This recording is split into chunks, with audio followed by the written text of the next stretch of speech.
Hello everyone, कैसे हैं आप सभी लोग। होपफुली आप सभी बहुत अच्छे होंगे। तो पिछली क्लास में हमने इलेक्ट्रॉन पे आवेश की गणना की और उसके साथ इलेक्ट्रॉन का मास, उसका द्रव्यमान भी हमने कैलकुलेट किया। दो चीजें हमने पिछली क्लास में देखी जो कि बहुत इंपॉर्टेंट थी। क्या? इलेक्ट्रॉन का आवेश, ठीक है। चार्ज चार्ज कितना था? 1.602 मल्टीप्लाई 10⁻⁻19 कूलम। ये जरूरी है चीजें, ये आपको याद हो, बहुत जरूरी है ये चीज। आवेश 1.602 मल्टीप्लाई 10⁻⁻19 कूलम और मास किसका? इलेक्ट्रॉन का, जिसे हम एमई बोलेंगे, वो है 9.1 मल्टीप्लाई 10⁻31 kg। ये चीजें याद होनी चाहिए आपको, इसीलिए मैंने इसको फिर से रिपीट करवाया है आप लोगों को।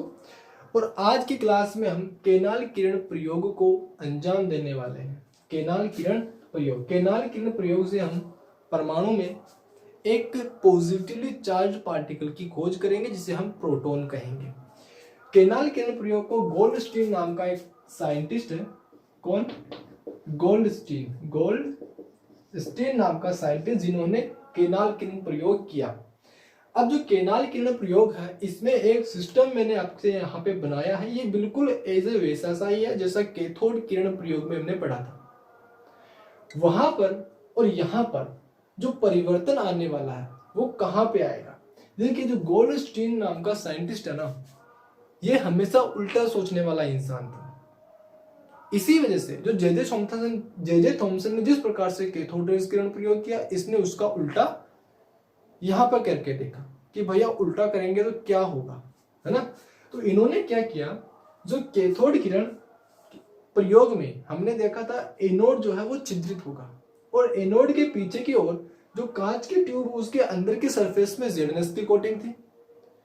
लेकिन यहाँ पे इन्होंने, गोल्डस्टीन ने क्या किया, उसमें थोड़ा सा परिवर्तन किया और इस बार इन्होंने कैथोड को पोरस बनाया, छिद्रित बनाया, और साथ में छिद्रित कैथोड के पीछे की तरफ कांच की ट्यूब के अंदर वाले सरफेस पे इन्होंने जेडनेस की कोटिंग की। बस परिवर्तन इन्होंने इतना ही किया और दोनों ही इलेक्ट्रोड्स को, दोनों ही मेटेलिक इलेक्ट्रोड्स को एक हाई वोल्टेज की, उच्च वोल्ट की बैटरी से इन्होंने जोड़ दिया। जेडनेस एक प्रतिदीप्त पदार्थ होता है और प्रतिदीप्त पदार्थ क्या होते हैं वो मैंने आपको कैथोड रोज एक्सपेरिमेंट के दौरान मैंने आपको अच्छे से बताया, अच्छे से समझाया। कैथोड नेगेटिवली चार्ज होगा, एनोड पॉजिटिवली चार्ज होगा। पॉजिटिव वाले को बैटरी के पॉजिटिव सिरे से जोड़ दो, कैथोड को बैटरी के नेगेटिव सिरे से जोड़ दो। अब जैसे ही इसमें हाई वोल्टेज की बैटरी को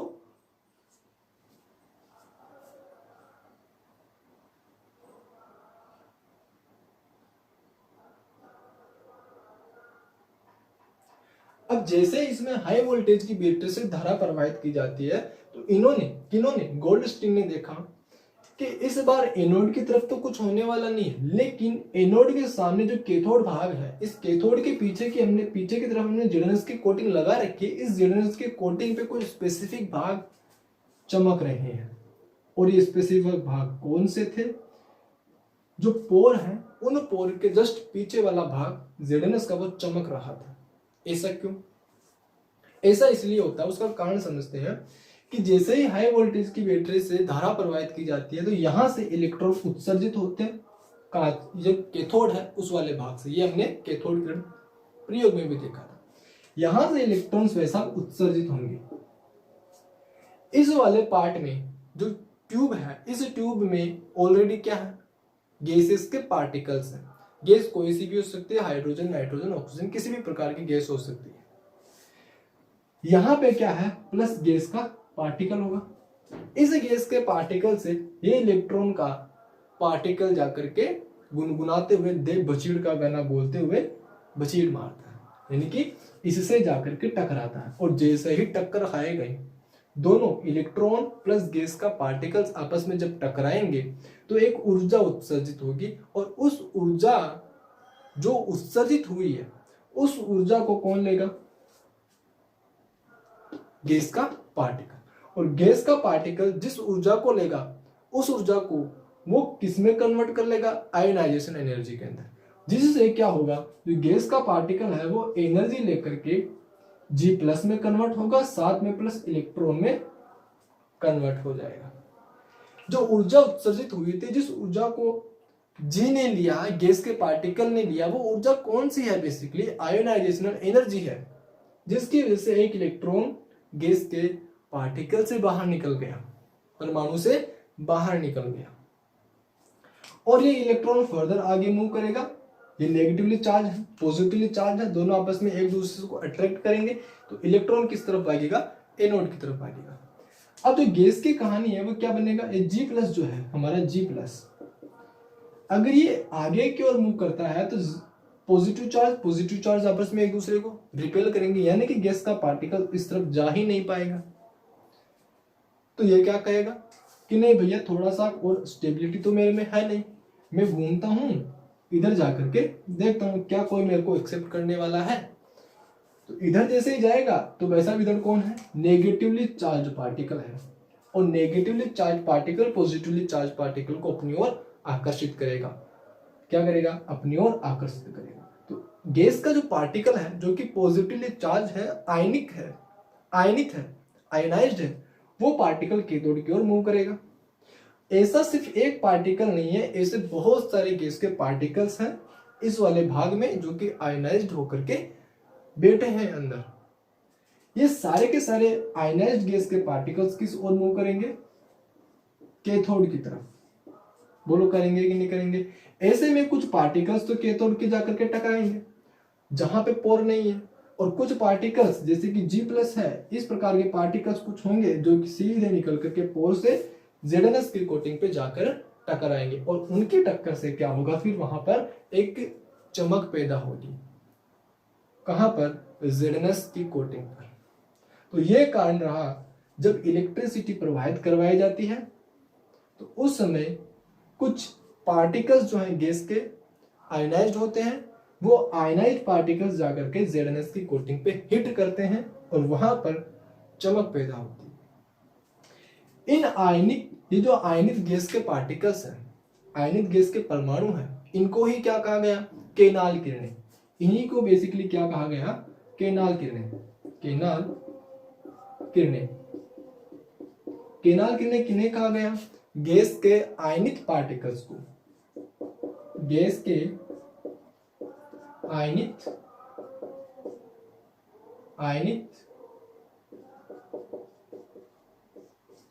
कण, वही क्या है? केनाल किरणें हैं, जो कि क्या रहेंगी? धनावेशित होंगी। और ये केनाल किरणें क्या है? धनावेशित। अब ना एक बात समझना, सर यहां पे पॉजिटिव चार्ज क्यों जनरेट हुआ है उसको समझो। कोई भी परमाणु है, किसी भी प्रकार का परमाणु है, मान लीजिए ये कोई हाइड्रोजन का परमाणु है, ठीक है, या फिर मान लीजिए हीलियम का परमाणु है। यहां से अगर एक इलेक्ट्रॉन बाहर निकलता है तो number of electrons and number of protons are equal. अगर 2 प्रोटॉन्स हैं तो परमाणु में 2 इलेक्ट्रॉन्स भी होंगे, ये बात तो तय है। अब अगर एक इलेक्ट्रॉन, कोई परमाणु इलेक्ट्रॉन तब निकालता है जब उसके पास ऊर्जा बढ़ जाती है, जिसे हम आयनाइजेशन एनर्जी बोलते हैं, आयनिक ऊर्जा बोलते हैं। तो अगर इस परमाणु को एनर्जी दे दी जाए, और इतनी एनर्जी दे दी जाए कि इलेक्ट्रॉन छोड़ करके बाहर निकल जाए परमाणु को, तो क्या होगा? अब देखो, अभी सिस्टम में क्या हो गया हमारे पास? ये जो परमाणु है इसमें एक इलेक्ट्रॉन तो बाहर निकला, प्रोटॉन बाहर नहीं निकला है, एक इलेक्ट्रॉन बाहर निकला है। लेकिन अब इस सिस्टम में आप देखो, प्रोटॉन तो वैसे भी वैसे हैं, कितने? पॉजिटिव, यानी कि कितने प्रोटॉन्स हैं? 2 प्रोटॉन्स हैं। और इलेक्ट्रॉन्स कितना है? 1 इलेक्ट्रॉन है। प्रोटॉन कितना है? 2, और इलेक्ट्रॉन कितना है?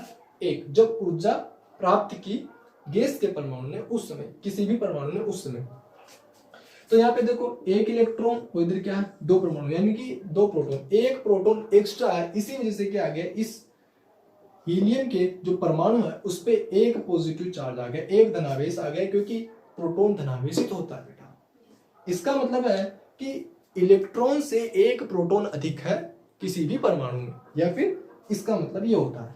बात समझ में आ गई? इसी वजह से यहाँ पे गैस के मॉलिक्यूल पे क्या आया? Positively charge. ठीक है, अब क्योंकि यहाँ पे प्रोटॉन की संख्या ज्यादा थी, पॉजिटिवली चार्ज बन गया, इसी वजह से क्या हुआ? इस कैथोड की तरफ अट्रैक्ट हुआ। बात समझ में आ गई? तो ये था इसका प्रोसेस। इतना क्लियर हुआ? अब ना अपन केनाल किरणों के गुणधर्म पढ़ते हैं। इनके केनाल किरणों के, जो केनाल किरणें हैं, केनाल किरणें धनावेशित धनावेशित जो पार्टिकल है गैस के, उसको बेसिकली कहा गया है। ठीक है, पहला जो गुणधर्म है वो सीधी रेखा में गमन करती है, सीधी रेखा में गमन करती है। ऑलराइट, अब दूसरा पॉइंट है, ये धनावेशित होती है। धनावेशित होती है कौन बेटा? केनाल किरणें। मैंने लिखा है ना यहाँ पे, धनावेशित होती है। क्यों? क्योंकि ये इस पे एक पॉजिटिव चार्ज है, एक प्रोटॉन की मात्रा अधिक है। थर्ड पॉइंट है कि अगर हम इसमें, ये जो ट्यूब है, मान लीजिए ये ट्यूब है, इस ट्यूब के ऊपर नीचे, यानी इस ट्यूब के ऊपर बीच में, यानी बीच में ट्यूब रहे और ऊपर नीचे क्या करें अपन, एक इलेक्ट्रो या फिर विद्युत चुंबकीय क्षेत्र प्रवाहित करें। क्या करते हैं? इलेक्ट्रोमैग्नेटिक फील्ड लगा दें। जैसे कि यहां पर हमने क्या किया, इलेक्ट्रोमैग्नेटिक फील्ड अप्लाई कर दिया। ठीक है, ये क्या हमारे पास इलेक्ट्रोमैग्नेटिक फील्ड अपन ने अप्लाई किया, मान के चलते हैं। ठीक है, ये ब्लैक है वैसे। ये है धनावेशित प्लेट, अपने धनावेशित प्लेट,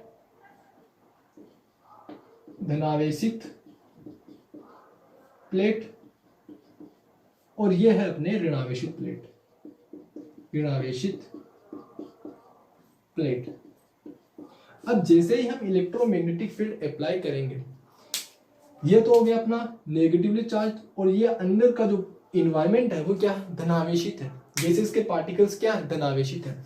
तो ये सारे के सारे जो गैसेस के पार्टिकल्स हैं, ये इस तरफ की ओर क्या हो जाएंगे, जो ऋणावेशित प्लेट है उसकी तरफ विक्षेपित हो जाएंगे, उसकी तरफ डाइवर्ट हो जाएंगे। बोलो ना यार, होंगे कि नहीं होंगे?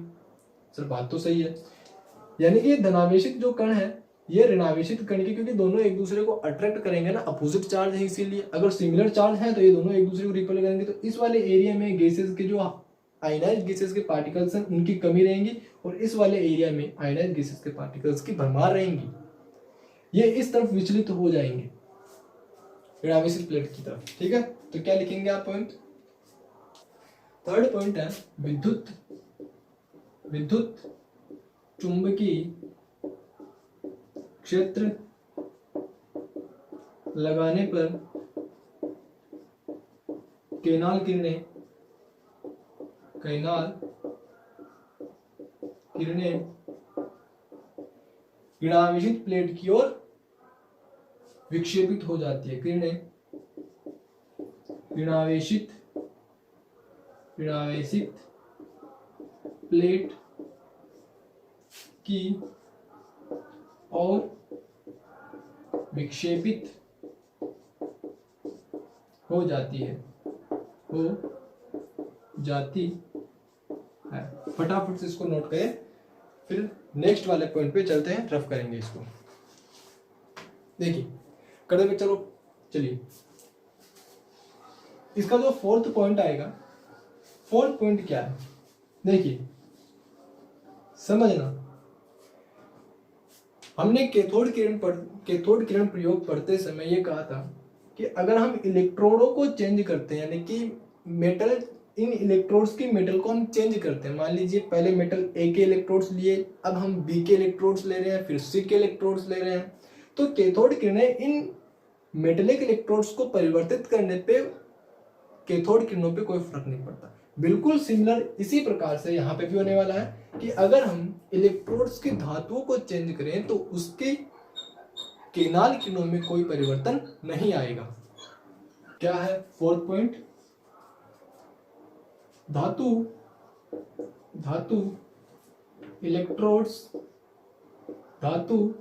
इलेक्ट्रोडों को या फिर धातु इलेक्ट्रोडों की प्रकृति पर केनाल किरणें निर्भर नहीं करती। ऐसा क्यों? समझना। मान लीजिए पहले अपन ने कोई मेटल का इलेक्ट्रोड लिया, ए मेटल के इलेक्ट्रोड्स अपन ने यहाँ पे लिए। तो उससे भी इलेक्ट्रॉन्स निकलेगा। जब धारा प्रवाहित करेंगे तो वहां से भी इलेक्ट्रॉन निकलेगा और इलेक्ट्रॉन गैस को आयनाइज करेगा, हिट करेगा, एनर्जी मिलेगी गैसेस के मॉलिक्यूल्स को, पार्टिकल्स को, और आयनाइजेशन हो जाएगा और केनाल किरणें बन जाएंगी। फिर अपन ने क्या किया, मेटल के इलेक्ट्रोड्स को चेंज कर दिया। इस बार हमने क्या किया, किसी अदर मेटल के इलेक्ट्रोड्स लिए, तो वहां से भी क्या निकलेंगे, इलेक्ट्रॉन्स निकलेंगे और वही इलेक्ट्रॉन, सिमिलर प्रोसेस रहेगा, वही इलेक्ट्रॉन जाकर के हिट करेगा गैस के पार्टिकल को, फिर से एनर्जी मुक्त होगी, गैस का पार्टिकल एनर्जी लेगा, फिर से वो G+ में कन्वर्ट होगा और केनाल किरणें बना लेगा। तो यानी कि केनाल किरणें तो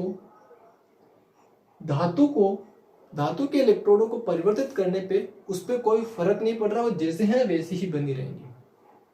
परंतु अगर हम इस अंदर के एनवायरनमेंट को चेंज कर दें, यानी कि यहाँ पे गैस, मान लीजिए पहले हमने कोई गैस हाइड्रोजन ली, उसके बाद हमने ऑक्सीजन ली, उसके बाद हमने कोई N2 गैस ले ली, फिर हमने कोई CO2 गैस ले ली, अलग अलग गैसें अगर हम इस वाले प्लेस पे रखें, छांट करके अलग अलग गैसें अगर हम यहाँ कांच के ट्यूब में ले, तो क्या अब गैसों के नेचर पे केनाल किरणें डिपेंड करेंगी? तो उसका आंसर है बिल्कुल सही। उसका कारण समझो, उसका क्या कारण है कि जो गैसें होती है उन गैसों के चार्ज और उनके मास का जो रेशियो होगा वो डिफरेंट होगा हर गैसेस के लिए। चार्ज और मास का रेशियो हर गैसेस के लिए डिफरेंट रहेगा। यही कारण है कि जो केनाल किरणें हैं वो गैसेस के, जो डिफरेंट गैसेस हैं, गैसों की प्रकृति पे निर्भर करती है। ठीक है, 5th पॉइंट क्या है, केनाल किरणें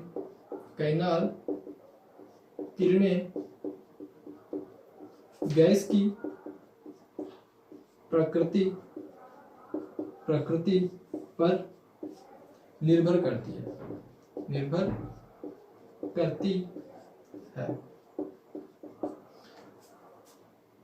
गैस की प्रकृति पे निर्भर करती है। सर ऐसा कैसे? क्योंकि इसका रीजन लिख लो, क्योंकि सभी गैसों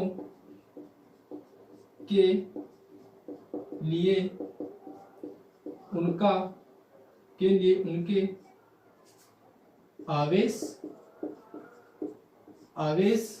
एवं द्रव्यमान का अनुपात अलग अलग होता है। यह है इसका एग्जैक्ट रीजन कि आवेश एवं द्रव्यमान का अनुपात अलग अलग होता है। ठीक है, अब एक क्वेश्चन आता है कि सर आवेश एवं द्रव्यमान का अनुपात अलग अलग कैसे होगा, उसको समझते हैं। रफ कर दे इसको। चलिए, तो आवेश और द्रव्यमान का अनुपात थोड़ा सा समझ लेते हैं कि अलग अलग कैसे होगा, कैसे डिपेंड करेगा। देखना, ध्यान से देखना चीजों को। इससे पहले आपको कुछ 2-3 चीजों की जरूरत पड़ेगी। वो क्या है कि रदरफोर्ड ने ये बताया, पहले ही इस चीज की पता नहीं चला था लेकिन उसके बाद में चला। ठीक है, प्रोटॉन पर आवेश 1.6 × 10⁻⁻19 कूलम होता है, जो कि इलेक्ट्रॉन के आवेश के बराबर है। तो इलेक्ट्रॉन पर उपस्थित आवेश और प्रोटॉन पर उपस्थित आवेश बिल्कुल एक दूसरे के समान होंगे। और दूसरी चीज, जो प्रोटॉन है, प्रोटॉन का मास कितना होगा। जैसे हमने इलेक्ट्रॉन का द्रव्यमान निकाला 9.1 × 10⁻31 kg, उसी प्रकार से जो प्रोटॉन है, प्रोटॉन का मास होगा 1.67 × 10⁻⁻ माइनस कितना होगा, -27 kg।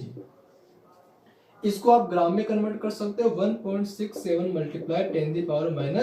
10⁻24 kg, 24 ग्राम। इस वैल्यू को हम 1 AMU बोलते हैं। ये होता है AMU, 1 AMU। अगर आपसे पूछा जाए कि 1 AMU में कितने ग्राम होंगे, 1 AMU में बेटा इतने ग्राम मॉलिक्यूल्स होंगे, इतना ग्राम प्रोटॉन का मास होगा। 1 AMU किसके बराबर है, 1.67 × 10⁻24 ग्राम की। तो ये है प्रोटॉन का भार। अब ना देखो, जैसे कि जो AMU की यूनिट आपको यहां से समझ में आ जाएगी। जैसे कि कार्बन है, कार्बन का परमाणु क्रमांक कितना होता है, 6 होता है, और इसका एटॉमिक वेट, परमाणु भार कितना होता है, 12। तो ये 12 किसके अंदर है, 12 AMU। एग्जैक्ट होता है 12 AMU, 12 AMU। ये किसका होता है? कार्बन का परमाणु भार होता है। परमाणु क्रमांक 6, कार्बन का परमाणु भार 12 होता है। नंबर ऑफ प्रोटॉन्स कितने हैं? 6। नंबर ऑफ न्यूट्रॉन्स कितने हैं? 6। नंबर ऑफ इलेक्ट्रॉन्स कितने हैं? 6। 6 6 6 6। बात समझ में आ गई? चलिए, तो ये इन दोनों चीजों को आपको याद रखना है। एक AMU किसके बराबर होता है? 1.67 मल्टीप्लाई 10⁻24 ग्राम के बराबर। ठीक है, अब अपन निकालते हैं इनका चार्ज और मास का रेशियो। चार्ज किसका? प्रोटॉन का चार्ज, प्रोटॉन का चार्ज अपॉन प्रोटॉन का मास। ठीक है, अभी अपन हाइड्रोजन गैस के लिए निकाल रहे हैं। देखिए, इलेक्ट्रॉन है, कैथोड से निकलेगा, प्लस साथ में ये हाइड्रोजन गैस है। ठीक है, मान लीजिए ये हाइड्रोजन गैस है, ये हाइड्रोजन गैस से जाकर के हीट करेगा तो क्या होगा? इसका हाइड्रोजन परमाणु में कन्वर्ट होगा, और जैसे ये परमाणु में कन्वर्ट होगा, जो एनर्जी मिली है उससे हाइड्रोजन H+ इलेक्ट्रॉन को बाहर निकालेगा और खुद कन्वर्ट हो जाएगा H+ के अंदर। अब यहां से हम H+ की बात करते हैं। ठीक है, इसको हम बोलते हैं प्रोटॉन। ये क्या हमारा? प्रोटॉन। ठीक है, चलिए अब हम हाइड्रोजन H+ की बात कर रहे हैं। तो H+ का जो चार्ज मास का रेशियो होगा वो क्या होगा, उसको सुनो। हाइड्रोजन में जो प्रोटॉन है, प्रोटॉन का चार्ज कितना है? 1.6 मल्टीप्लाई 10⁻⁻19 कूलम, मैंने आपको बताया। और प्रोटॉन का वेट कितना होगा? प्रोटॉन का मास कितना होगा? 1.6 मल्टीप्लाई 67 मल्टीप्लाई 10 कितना है? -24 ग्राम, ग्राम में ले रहे हैं अपन। और हाइड्रोजन में कितने नंबर ऑफ प्रोटॉन्स हैं? एक। कितना है? एक है, तो मल्टीप्लाई 1। जब आप इसको सॉल्व करेंगे तो लगभग 9.58 मल्टीप्लाई 10⁻4 कूलम ग्राम इनवर्स, ये आपका आंसर आएगा इस कैलकुलेशन के अकॉर्डिंग। बात समझ में आ गई? तो ये है अनुपात किसका? चार्ज और मास का हाइड्रोजन H+ के लिए। बात समझ में आ गई? चलिए, ऐसे ही अपन जो है, अगर हम O+ लेते हैं, दिखेगा क्या आप लोगों को? चलिए इसको रफ करते हैं थोड़ा सा। जैसे कि O+ है, O+ है, इसके लिए अगर अपन निकाले, अगर मान लीजिए ऑक्सीजन गैस हमने ले रखी है, तो ऑक्सीजन जो है O+ में कन्वर्ट हो जाएगा, और ये क्या रहेंगी? फिर केनाल किरणें बनाएंगी। तो उसके लिए क्या होगा? देखिए, चार्ज तो सबके लिए सेम है, प्रोटॉन के लिए चार्ज तो सबके लिए सेम रहेगा। 1.6 मल्टीप्लाई 10⁻- कितना कितना कितना कितना कितना, बहुत बढ़िया, -19 कूलम। यह है। और जो मास है प्रोटॉन का वो कितना है? 1.67 मल्टीप्लाई 10⁻24 ग्राम, यही है। लेकिन यहां तक का तो दोनों में सेम है, परंतु अब बात आ जाती है कि नंबर ऑफ प्रोटॉन्स कितने हैं, क्योंकि नंबर ऑफ प्रोटॉन्स ही तो उस परमाणु में उपस्थित टोटल परमाणुओं का वेट होगा। बोलो ना यार, हाँ कि ना? तो नंबर ऑफ ऑक्सीजन में नंबर ऑफ प्रोटॉन्स कितने हैं?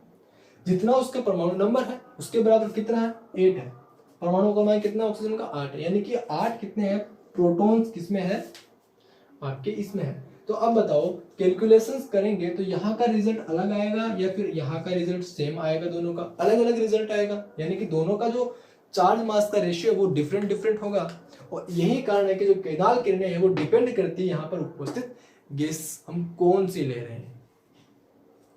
समझ में आ गई? समझ में आ गई? तो आई होप केनाल किरण प्रयोग क्या है वो आपको समझ में आया होगा। और प्रोटॉन, इस केनाल किरण प्रयोग से गोल्डस्टीन ने इतना क्लियरिफाई कर दिया कि परमाणु में कोई ऐसा पार्टिकल भी उपस्थित होगा जो कि धनावेशित होता है, जिसे हम प्रोटॉन कहते हैं, और वो केनाल किरणें होती है। ठीक है, तो यह है केनाल किरण प्रयोग। आई होप आपको चीजें समझ में आई होंगी, एक्सपेरिमेंट क्या है वो उसका प्रोसेस पूरा समझ में आया होगा। तो आज के लिए बस इतना ही है, मिलेंगे नेक्स्ट क्लास में, तब तक के लिए thank you so much for watching this video. और हाँ, जय किसान, जय भारत, वंदे मातरम।